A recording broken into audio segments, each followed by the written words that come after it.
Great events create great brands, and it takes a village to put on an event that engages, excites, and connects audiences to your brand. And we're that village. I'm Alyssa. I'm Paulina. And I'm Rachel. And you're listening to Great Events, the podcast for all people interested in events and marketing. Hi, everyone. What's going on in the wide, wide world of events? I'm Paulina, and you're tuning into the Great Events podcast. Happy Gemini season, everyone, from the resident Gemini of the podcast. Today, I'm without my lovely co-hosts, Alyssa and Rachel, but I am joined by two amazing rock stars. And before I introduce them, I kind of wanted to tee up what we're going to be chatting about today. So in a previous episode, we spoke about the monumental excitement around the return for in-person events and big events at that.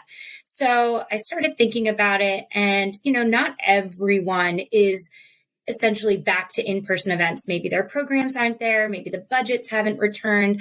And so I started thinking, well, let's find a topic that is relevant to those who are still having really successful virtual programs or perhaps evolving into that in-person hybrid format. So what better way to do it than talk about a recent successful virtual turned hybrid event, the Cvent Travel Summit.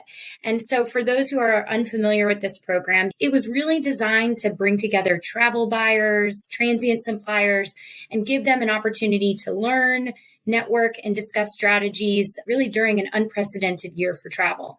So, drum roll, please. I'd like to welcome my two esteemed colleagues who were hugely responsible for the success of this event, Kelly Kopeck and Lauren Allison. Hi, friends. Hey, Paulina. Hi, Paulina. Great to have you both. I'd love for you two to kind of just introduce yourselves to our listeners and, share what your role was as it related to producing the Cvent Travel Summit. Kelly, let's start with you. I am on the product marketing team. I'm responsible for overseeing all of the marketing efforts for our exchange solutions. And what our exchange solutions are our technology that connects meeting planners and travel managers to hotels and venues to execute their travel and meetings programs. So when we're talking specifically about this event, the Cvent Travel Summit, we're talking about the technology that helps travel managers manage their preferred hotel programs. We have a whole product line called Cvent Travel that helps travel managers do this. And I worked super closely with Lauren when we put on this event last year for the first time, and then again this year for our second year event. And it was a really great relationship between product marketing and our meetings and events team. So it was really great to have that relationship from last year to continue to build on for this year in creating this event. Now, Lauren, introduce yourself and what else did you contribute to the Travel Summit? Like Kelly said, we work hand in hand, but I am not on the product marketing team at Cvent. I'm actually on the meetings and events team, specifically your host, Paulina's team. So Kelly and I, had this great relationship for the event, but I kind of stepped in with the project management of the event. So making sure that all of the parties were together. We worked with event marketing. We worked with our sales teams. We worked with our database teams. Really worked with the core group to create the agenda for the program, produce some of the content, worked with a lot of our session owners with Kelly to make sure that everyone was aware of the timelines for the event, worked with the creative team to develop all the assets that you need for an event. So really was just more of a focus on that project and event management side of the house. I think that's really helpful to give the audience some context in terms of what you each did to support and produce this really successful event. So, okay, let's get into it. Tell me, what was really sort of the impetus or the rationale for hosting the Travel Summit in 2021? And then was it the same reasons for hosting it again in 22? Kelly, let's start with you. For anyone listening or watching that doesn't really know Cvent, we're very much an event management and marketing technology company. And if you've heard any other podcast episodes or our customers, you probably know about our marquee event, Cvent Connect. That is an event very much catered to event planners, marketers, and hotels on all things events. So we very much are focused on events. In 2016, a little history lesson, Cvent entered into the travel space. We acquired a company called Lanyon. And Lanyon has solutions to help, travel managers effectively manage their travel programs. And Lanyon became Cvent, so then Cvent became a travel technology provider.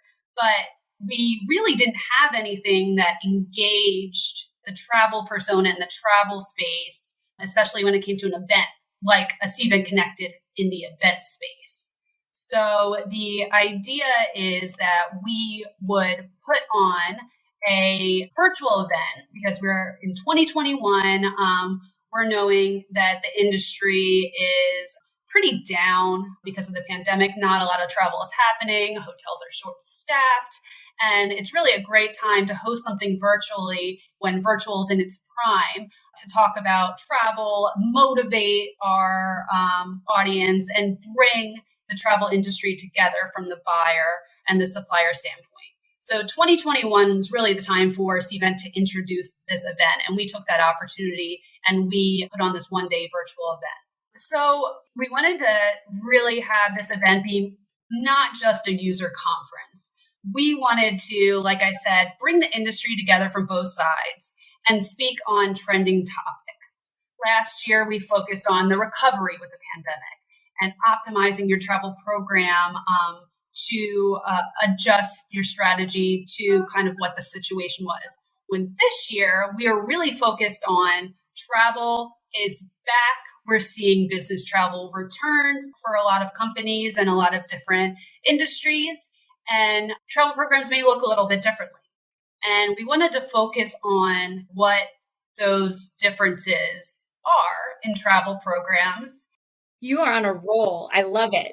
I mean, it's really helpful to frame up for, people listening in, what the need was from a business perspective from Cvent's position, right? And then what was the industry asking for? And so, it was really interesting to see how you guys married that together in 2021. Of course, 2022, I'd love to be able to say that we saw a massive shift. And I think we did see a shift, but things are still a little bit slower to return, I think, for business travel, to your point. And so it's making sure that we're optimizing the right kind of content, the right type of experiences for these buyers and suppliers in that industry. And I think, part of the large decision here was around making it virtual again, right? Like we were debating, I think, quite a bit on, is there an in-person component?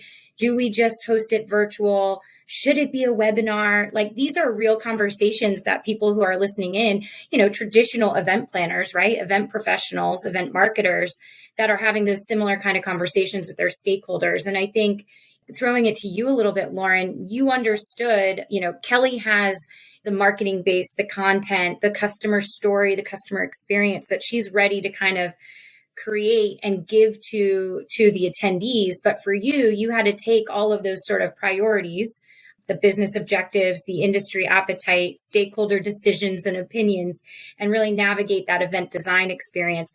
Talk us through a little bit of maybe not necessarily focusing on 2021, maybe give us like the high level review of 21 design, and then talk us through what did you keep? What did you nix? What was new for the 22 event? So 2021, our attendance goal for this first time virtual event that Kelly and I created for this audience that we hadn't marketed to before was 1,500. And we blew that registration goal out of the water and ended up with over 4,000 registrants for a first time event. So we saw that the event was in high demand. When we were looking at 2022 and kind of thinking about registration projections, I think something that a lot of the event planners listening have experienced is a little bit of virtual fatigue. So in 2021, virtual is the only way you can consume an event. This year, people are not as excited about sitting at a computer, but it is a necessity. Not everyone's ready to travel again. So we kind of kept that registration goal flat with what we hit last year with our goal of 4,000, which we ended up with over 4,000 again. So we did see that that was the right call to make. Celebratory dance for hitting that number again. We were excited that we were able to hit that goal again. But some of what we changed was just, we focused a lot on the connection, even though it is a virtual event.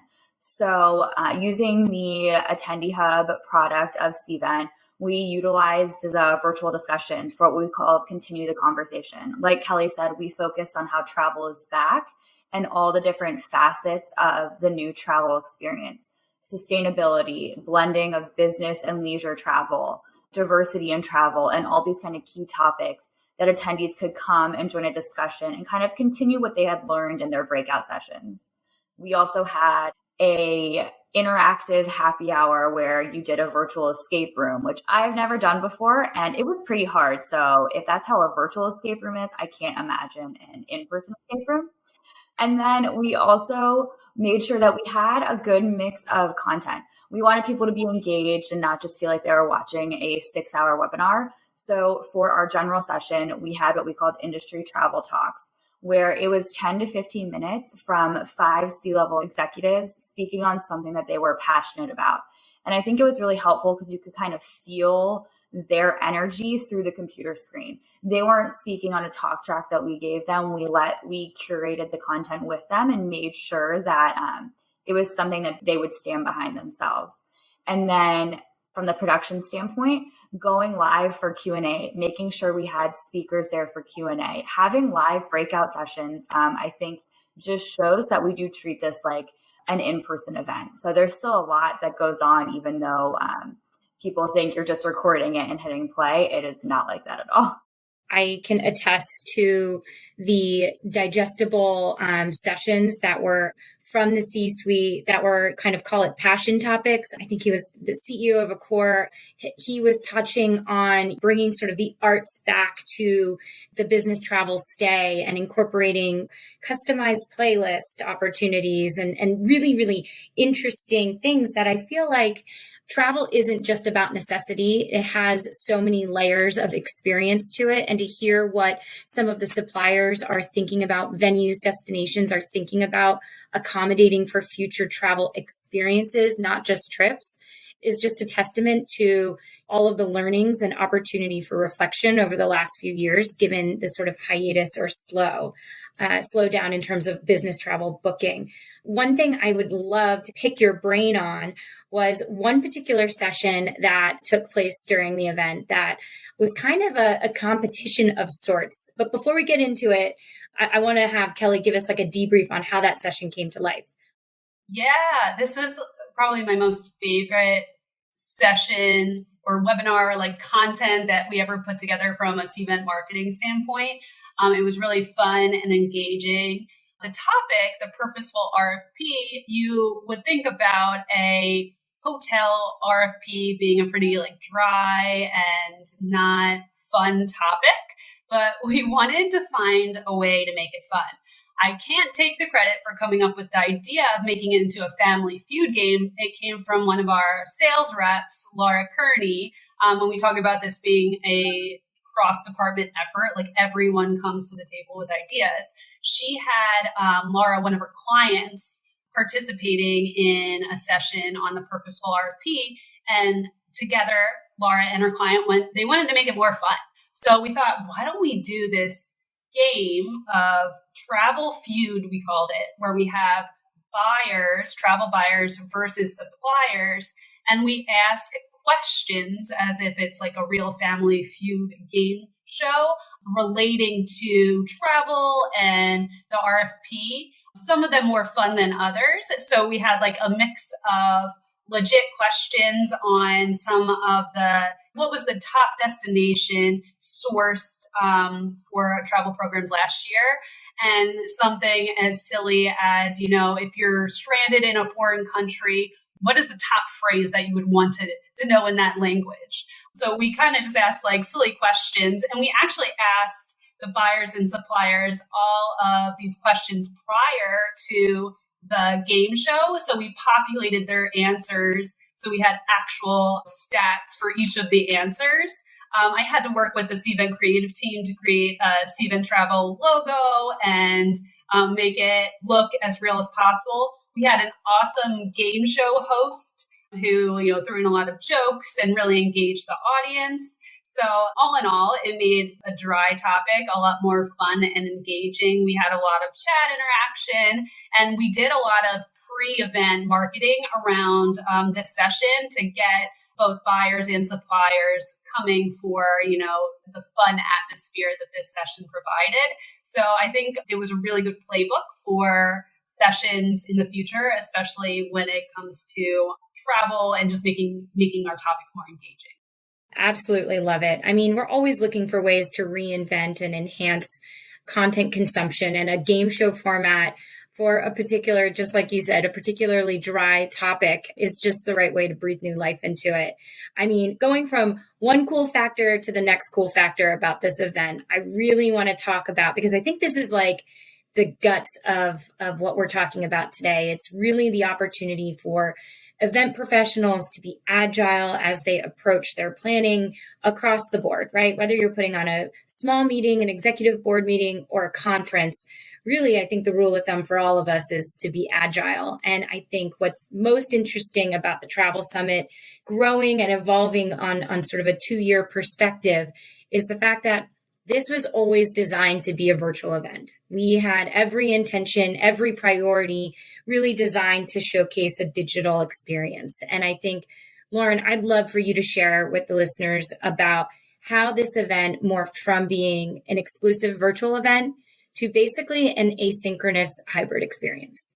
In December, when we were setting up registration to launch, there were talks about could we have some in-person or hybrid components to this event?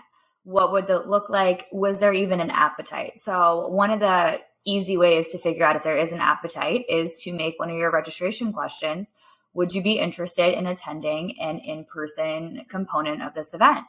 And that really gave us data to kind of drive our decisions. So registration launched in January. Kelly and I were pulling reg reports weekly, looking at the information that was coming in. Is there a subset of the population in major cities that would want to get together? And it kind of slowed for a little bit, in the winter months, but picked back up again in March as we were coming into April. So about a month before the event, we're pulling the data and it looks like, yes, there is an appetite for this in-person component. Like Kelly said, it's a global event. So we looked at the markets that really wanted to get together, and the 2 cities that really stood out were New York and London. Well, London, you can't have a reception after a virtual event because that would be at midnight. So we ended up having a pre-event reception for our audience in London, and then a day of reception for our audience in New York. And we wanted to make it not just a cocktail hour, but something that they would want to come to network with other attendees and get some learnings out of the event. So I mentioned earlier that continue the conversations in our virtual discussions. Well, we had an in-person continue the conversation that then moved into a reception. So it was really nice to be able to see that there was this appetite to meet in person. It was small groups, about 30 in each city, but had some really good feedback about what each attendee enjoyed. And it kind of will give Kelly and I things to look at as we're scoping the future of the event.